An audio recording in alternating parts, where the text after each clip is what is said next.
Ya, assalamualaikum warahmatullahi wabarakatuh. Selamat malam semuanya. Jumpa lagi dengan saya Jutama dari Jalan-Jalan Sepak Bola. Semoga sehat-sehat semua.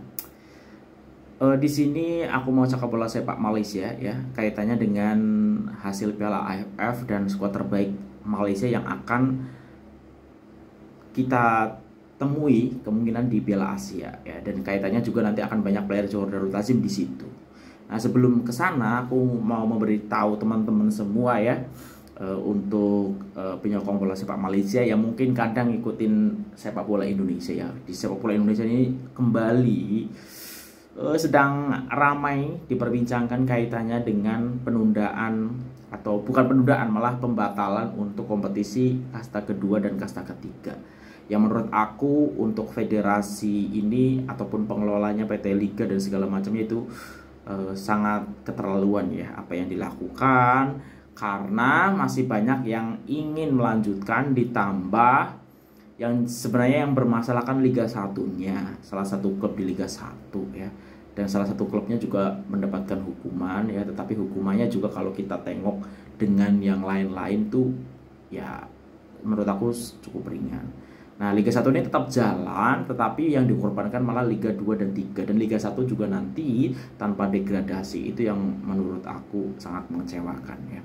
Yang ngapain ya dilanjutin ya kalau misalnya ada promosi degradasi ya. Itu kasihan. Dan yang paling kasihan ya tentu pemain-pemain, bos-bos Liga 2 dan 3 ya, yang sudah mati-matian untuk mempertahankan klubnya, terus menggaji pemainnya ya, tapi tanpa kejelasan dan akhirnya juga di stop ya.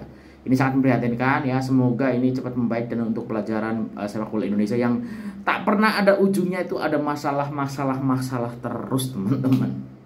Oke, ya semoga cepat selesai, dalam artian semoga nanti ketika Kongres PSSI mendapatkan ketua dan exco yang memang tahu sepak bola, sehingga kejadian-kejadian yang berulang seperti ini itu tak terjadi lagi ya. Ujung-ujungnya yang kena tim nasional. Nah, ini yang kenakan banyak sekali pekerjaan pemain ya. Di Liga 2, Liga 3 itu kasihan ya, misalnya klubnya udah di papan atas harusnya bisa promosi, tak ada promosi, tak ada kompetisi. Pemain-pemain Liga 2, Liga 3 gajinya juga tak sebesar Liga 1. Kalau tak ada kompetisi, siapa yang bakal bayar gaji? Karena klub kan pasti ngikutin kompetisi. Ya semoga cepat berlalu dan dalam artian cepat recovery dengan sebaik-baiknya, dapat ketua PSSI yang benar-benar tahu apa yang harus dilakukan dan juga exco-nya. Itu ya soal sepak bola Indonesia. Sedikit curhat teman-teman. Oke, baiklah, ini kita cakap soal bola sepak Malaysia. Mungkin ya sebagian besar yang tidak mengikuti bola sepak Malaysia ketika melihat Malaysia di Piala AFF kemarin itu mengira itu adalah skuad terbaik yang dimiliki oleh Kim Panggon ataupun Harimau Malaya ya. Begitu juga kalau aku ngobrol dengan teman-teman ya, mereka itu menilai wah itu skuad terbaik Malaysia di Piala AFF karena juga ada kaitannya dengan banyaknya player naturalisasi yang dipakai oleh Malaysia di Piala AFF ya. Kalau ada sedikit saja mengikuti bola sepak Malaysia kaitannya dengan Johor Darul Tazim, pasti bertanya-tanya, loh kok kenapa pemain JDT ini tak ikut ya di Piala AFF kemarin ya. Misalnya Safa Beresit pemain JDT, tapi kan Safa Beresit menit bermainnya juga kurang dan sudah dilepas oleh Johor Darul Tazim gitu. Nah, jadi kalau aku ngobrol dengan teman-teman misalnya di kantor atau apa, mereka sebagian besar taunya ya itu ya yang dikeluarkan Malaysia kemarin adalah skuad terbaik ya. Ya tanpa menafikan dengan skuad yang ada ya, dan dengan capaian itu pun sudah baik lah ya dengan apa yang dipertontonkan Malaysia sebelum Piala AFF kemarin ya di tahun 2020 ya, yang digelar 2021 di Singapura pada masa itu. Itu sudah oke, ya sudah oke. Nah, tetapi mungkin lebih oke lagi kalau memang Kim Panggon mendapatkan pemain yang sebenarnya diinginkan ya. Nah, itu akan dijawab di Piala Asia. Karena terlepas dari TMJ sudah bilang ataupun cakap bahwa kemungkinan besar kedepannya tak akan menyuplai pemain JDT untuk tim nasional Malaysia ketika bukan kalender FIFA ya, tak ada yang salah dengan itu kalau kaitannya dengan regulasi. Tapi kalau di Piala Asia Siapapun yang dipanggil, ibaratnya dipanggil 100% pun dari satu klub itu tak boleh menolak ya. Menurut aku sih seperti itu. Ya, secara aturan ya, secara aturan. Nah, nampaknya nanti di Piala Asia ini menarik lah skuad dari Malaysia ya. Karena menurut aku dengan kalau kita lihat level permainan Johor Darul Ta'zim ya di liga dengan klub elit Thailand itu berimbang, malah cenderung unggul gitu, lebih dominan gitu. Nah, hampir sebagian besar sebenarnya ya pemain JDT itu ya core-nya Malaysia ya. Sayangnya memang kemarin tak join. Nah, menarik untuk melihat skuad Malaysia di tahun 2023. Nah, hal itu juga disampaikan oleh legenda bola sepak Malaysia Datuk Hassan Sani ya. Ini aku baca di utusan.com ya. Perkara pertama yang perlu diberikan perhatian oleh jurulatih kelahiran Korea Selatan itu adalah aspek pemilihan pemain agar mereka yang mewakili negara betul-betul bersedia dan mampu menyumbang sesuatu ya. Adalah diharapkan juga klub-klub dapat melepaskan pemain masing-masing untuk mengharumkan nama negara di peringkat tertinggi dan seterusnya dapat menaikkan nama pemain itu sendiri. Legenda bola sepak negara Datuk Hassan Sani berkata, percaturan taktikal dan kaedah latihan yang diterapkan Panggon di Piala AFF wajar diberikan pujian karena berjaya meneruskan rentak cemerlang Harimau Malaya walaupun tanpa barisan pemain bintang. Bagaimanapun katanya, Panggon tidak boleh bergantung harap kepada pemain sedia ada untuk bersaing dalam Piala Asia 2023 karena saingannya dalam kejuaraan itu lebih sengit melibatkan kuasa besar rantau Asia. Sejak Panggon ambil alih, Harimau Malaya memang jelas sudah berubah dan ada peningkatan ketara. Sekarang walaupun tanpa beberapa nama besar, dia mampu pastikan anak buahnya beraksi pada tahap terbaik. Bagaimanapun untuk Piala Asia 2023 nanti saya pikir kita kena panggil pemain-pemain reguler untuk kuatkan pasukan kebangsaan. Saingannya pasti berbeda, sebab itu kita perlukan pemain berpengalaman dan ada kemahiran tinggi. Saya berpandangan kita boleh kekal beberapa pemain dalam skuad semasa ini seperti Faisal Halim, Brendan Gans, Stuart Wilkin, Ruven Tiran, Hakim Azim, Litak, Dominic Tan, dan beberapa nama lain yang dilihat menyerlah. Jika kita campurkan pemain sedia ada ini dengan pemain reguler sebelum ini, saya percaya kita ada kekuatan untuk beraksi di Piala Asia nanti. Namun semuanya terpulang kepada percaturan Panggon karena dia tahu kelemahan dan kelebihan pemain. Sama juga dalam soal taktikal, Panggon lebih pandai untuk tentukan karena dia bersama pemain dalam sesi latihan dan mungkin ada taktikal yang dia ingin terapkan. Sama seperti separuh akhir kedua Piala AFF menentang Thailand, katanya kepada utusan Malaysia. Ditanya reaksinya selepas Malaysia tersingkir di Piala AFF selepas tewas kepada Thailand di separuh akhir, Hassan berkata perkara itu perlu diterima dengan hati terbuka karena skuad Gajah Perang tampil dengan baik dan aksi timbal balik. Lebih baik pada aksi timbal balik.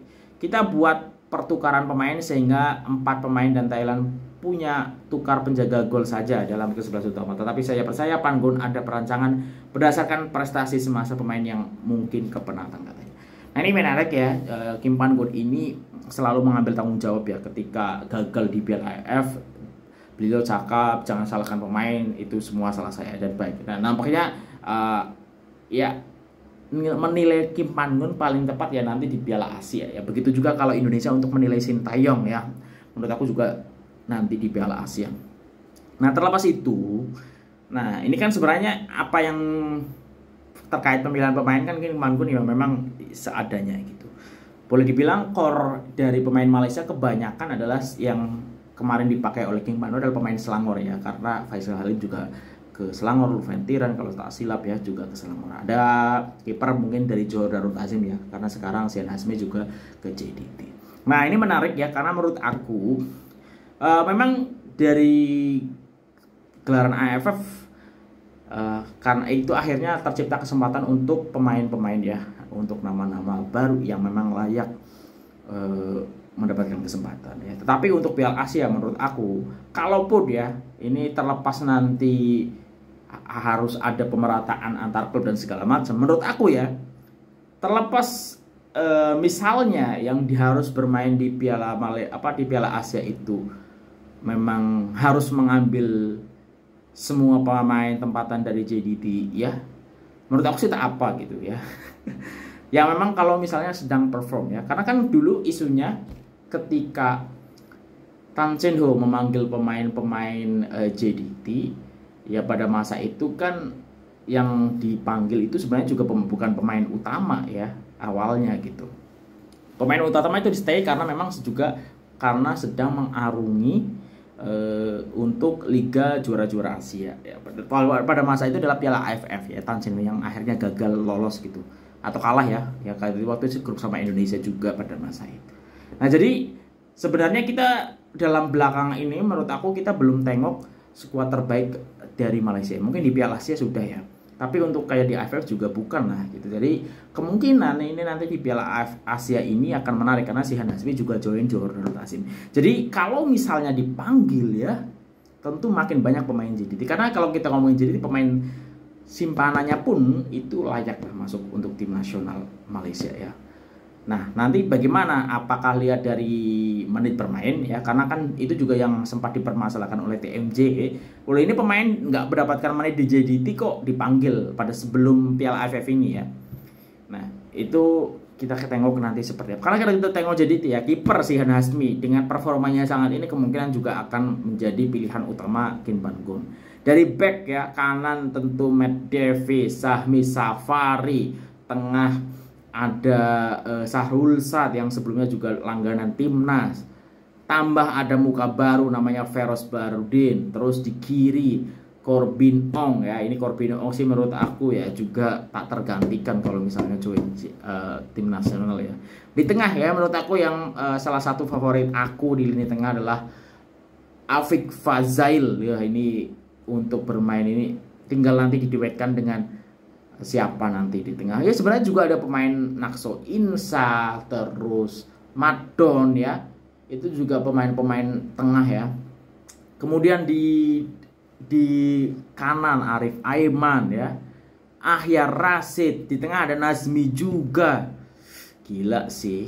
Kemudian di depan ada Syafiq Ahmad Haswan ya, killer sih. Itu juga ada nama-nama yang besar. Nah, apalagi nanti kalau tambahkan Faisal Halim. Ya menurut aku sih kalau komposisinya ya untuk skuad Malaysia, kiper tentu Shihan Hazmi, Sahrul Sad, terus Sahrul Sad pakai 3 back aja menurut aku oke, 3-4-3 atau ya 4-3-3 juga boleh lah ya. Tapi intinya mayoriti tetap menurut aku player JDT ditambah yang cemerlang di Piala AFF kemarin ini. Nah kita tahu ya berarti akan ada perpaduan antara JDT Selangor dan beberapa klub yang lain. Ini menarik ya untuk kita tengok apa yang akan ditontonkan Kim Pan-gon di Piala Asia nanti. Itu aja untuk video kali ini. Sehat-sehat semuanya, sampai ketemu lagi dah.